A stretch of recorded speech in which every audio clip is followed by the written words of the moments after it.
సహోదరులారా, స్వతంత్రులుగా ఉండడానికి మీరు పిలువబడ్డారు, బానిసలుగా కాదు.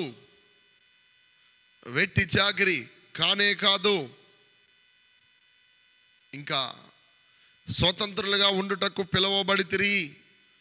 యేసు ప్రభు స్వరక్తమిచ్చి సంపాదించాడు. యేసు ప్రభు స్వరక్తమిచ్చి తన్ను తాను సిలువలో బలియాగమై ప్రపంచానికి స్వాతంత్రం ఇవ్వడానికి, ప్రజలందరికీ స్వాతంత్రం కలగజేయడానికి తన్ను తాను రిక్తికునిగా అంగీకరించాడు. తన్ను తాను అప్పగించుకున్నాడు.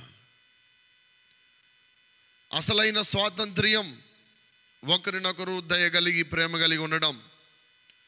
ఒకరి ఎడల ఒకరికి ప్రేమ దయ లేకపోతే స్వాతంత్ర్యం రానట్టే. ఇంటికి ఇంటికి, మనిషికి మనిషికి, కులానికి కులానికి, దేశానికి దేశానికి, ప్రాంతానికి ప్రాంతానికి, గ్రామానికి గ్రామానికి, మండలానికి మండలానికి, ఒక రాష్ట్రానికి మరొక రాష్ట్రానికి, అధికారులు కానీ, నాయకులు కానీ, ఉద్యోగస్తులు కానీ, ఏ డిపార్ట్మెంట్ వారైనా, ఏ పార్టీ వారైనా, ఎవరైనా, ఏ జనమైనా, ఏ జన సమూహమైనా, ఏ వ్యక్తి అయినా ఒకరి ఎడల ఒకరు ప్రేమ దయ కలిగి లేకపోతే స్వాతంత్ర్యం రానట్టే.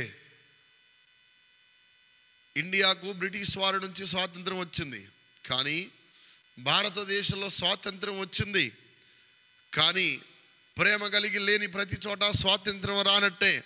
దయ కలిగి ఉండని ప్రతి చోట స్వాతంత్రం లేనట్లే.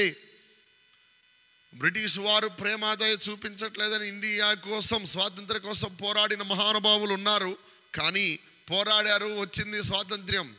అంత మాత్రమే కాదు, ప్రేమ కలిగి దయలేని జీవితాలు ఎవరైతే ఉంటాయో వారందరూ ఇంకా స్వాతంత్రంలోనికి రావాలి. మీరందరూ విడిపింపబడి, పిలువబడి, దరిచేర్చబడి, రక్షణ పొంది, బాప్తిసం పొంది, పాప లోక మలినాలు అంటకుండా లోకమునకు వేరై ఉండిన ప్రతి వారు విడిపించబడిన వారు, నడిపించబడిన వారు, నిజమైన స్వాతంత్రంలోకి వచ్చిన వారు. అందుకనే ప్రభు అంటారు, మీరు స్వాతంత్రం కొరకు పిలువబడ్డారు.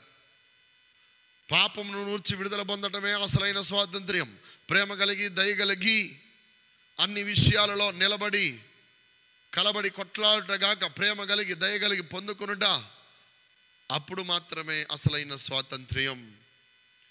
ఈ ప్రేమ జెండ నెగరేద్దామా అన్నల్లారా, ఆ ప్రభు ప్రేమతో నింపబడదమా అన్నల్లారా.